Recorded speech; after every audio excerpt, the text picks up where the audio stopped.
My girlfriend of 3 years cheated on me, got pregnant, and later she tried pleading with me to help her and take her back.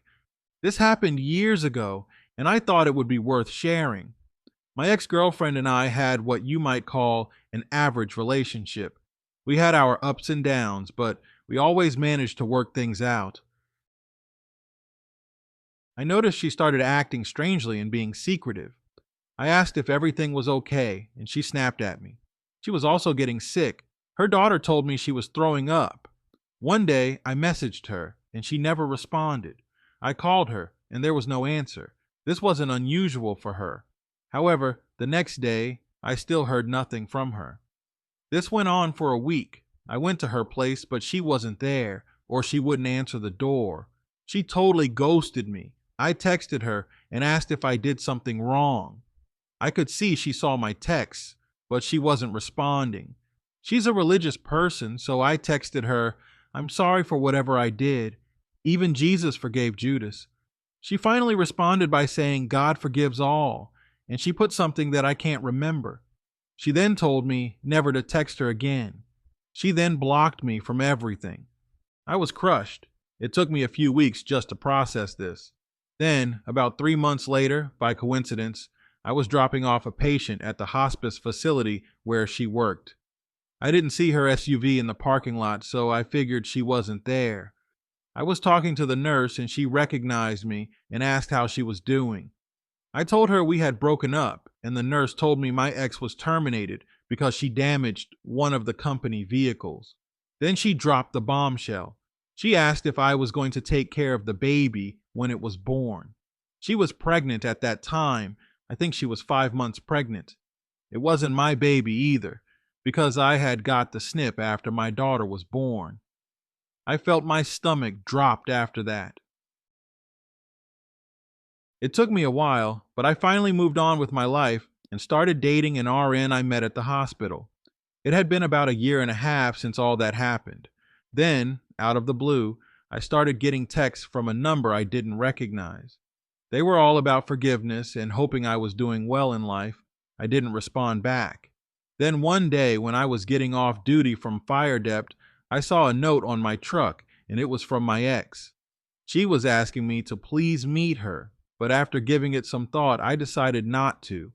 For the simple fact she cheated on me, and my dad taught me if the person you loved and gave your life to does that to you, then they're no good for your life. The number I blocked shortly after that. A few days later, I arrived home, and she was there waiting. I ignored her and kept walking, and she pretty much made a scene because I did that. I told her, "What the hell do you want?" And she said she was sorry. The father of her daughter came back into her life, and she wanted to be with him again, and she didn't know how to tell me. He got her pregnant and then left her again. She was asking for help because she couldn't afford to pay her bills and support her 2 daughters. She was also going to be evicted from her place. The job she had wasn't paying enough.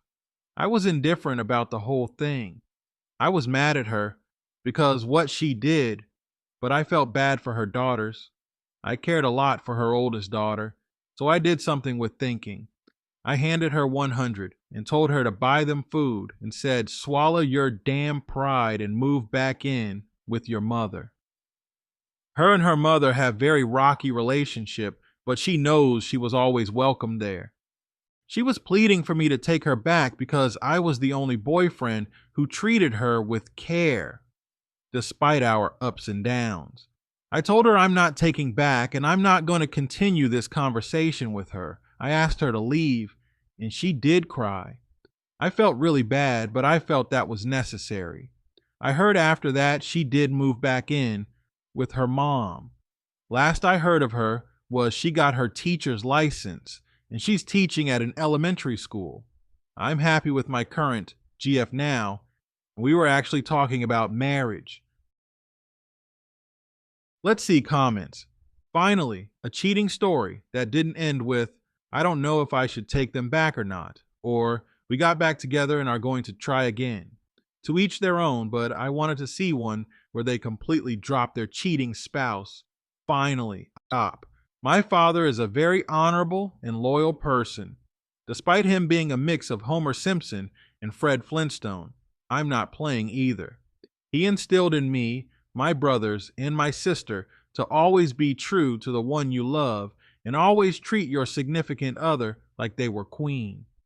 He was able to drop a few odd pearls of wisdom every now and again. Bro, why do they always come back? Can't they get the hint that the person who loves them the most would now be hating them the most once something like this happens? The gall on them to come back and ask for forgiveness and help. I mean, the betrayed partners are not running charity, are they? She came back because she knew you were the stand up, decent guy. Funny how that doesn't translate into wanting an actual good and healthy relationship, right? You were smart to not clean up that other guy's mess. There is nothing more disrespectful in the animal kingdom than the idea of one male raising another male's offspring. Big cats will kill their rival's offspring if they take over a pride. You didn't have to do anything so extreme, but you did the right thing not falling for her bull crap. I will say this, 95% of all religious women end up being cheaters, hoes, and harlots because they were raised underneath the household that was so strenuous that when they finally get the freedom to be their own, they tend to go out wild. But that's only in households where religion was shoved down the throat and crammed down, and it feels like you're suffocated by religion itself.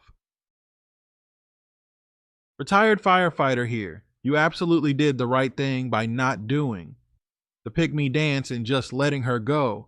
Of course, as soon as baby daddy dumps her yet again, she treats you like the fallback guy. Typical modern woman thinking. They have to learn the hard way that the grass isn't greener on the other side of the fence.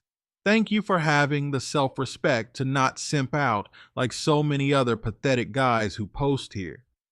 Your upbringing proves that a strong male figure is what every guy needs growing up. Sending you positive vibes for your new relationship? Thanks. I'm at that magic 20-year mark, but unfortunately, since my city retirement plan is pretty much a joke, and someone who retires from here has to do at least 30 years to get a decent retirement. However, I'm invested in other IRAs and nest eggs, plus I got the NY life insurance plan where part of your money goes into a pot and grows significantly over time with interest. Same here, I did my 20 and retired in May of 2023. My first apartment had very crappy retirement, so like you, I invested in an IRA and am letting it build up into a nice nest egg. Second apartment had really good retirement and benefits. A 304 final form is that of a religious woman.